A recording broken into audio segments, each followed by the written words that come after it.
full on, like, and I was like, oh, like, it was a whole thing. So a couple years ago, I had a kid run me over with one of our horses. They were very troubled. I remember their parent brought them here and never got out of the vehicle to like introduce themselves, which is honestly a red flag. When you do a job where you work with families and you work with people's kids, it's really a red flag when parents choose to not meet the adults they're going to like send their kids off with. You know what I'm saying? Like, if I had children, there's no way I would not want to get out and like meet the people I'm about to send my kids off with. Anyways, they had stayed in their vehicle and just kind of let this kid like out of the vehicle. So this kid's just like here, right?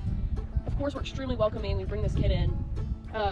We notice that this kid gets really annoyed when we talk to them, right? So we're like literally doing basic stuff on the first day. Like, hey, this is how you lead a horse. This is your safety rules. Things that we literally have to go over in order to keep your child safe, okay?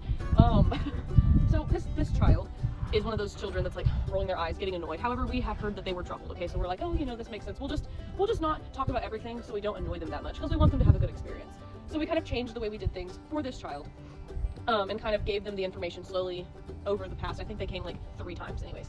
So by the 3rd time that they were here, this child was riding and I was trying to explain to them like, hey, today we're going to work on stop and back up, right? Well, every time we would play red light, green light, and every time I would say red light, the goal is to teach the kids not to yank on the reins. Like, you know, like we're not pulling on their mouth. We're not here to hurt the horse. I want you guys to use your seat, sit down. Whoa. If your horse doesn't stop, remind them gently with the reins. That was the goal, okay?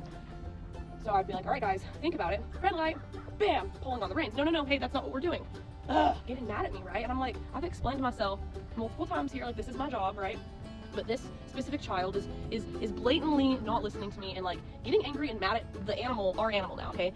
So my insides are kind of getting a little like, because I don't like watching people hurt animals. And this child was, in fact, hurting this horse's mouth by pulling, right?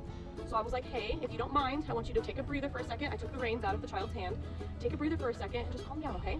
They're fuming, okay? This child is like, poor baby needs to go to anger management. Like, what is going on in the household? I feel so bad for them. I ended up giving the reins back and I was like, I just want you to relax. Know that we're here for you, whatever, okay? This child, I turn around to go work with the other 2 children that were in the paddock I was working with because they were all about the same level. He turns around and runs me over with the horse, like, and I was like, oh, like, it was a whole thing. That was the first child we had to be like, politely send home immediately and be like, hey guys, maybe don't come back. Anyways, it was wild. I had to share this story.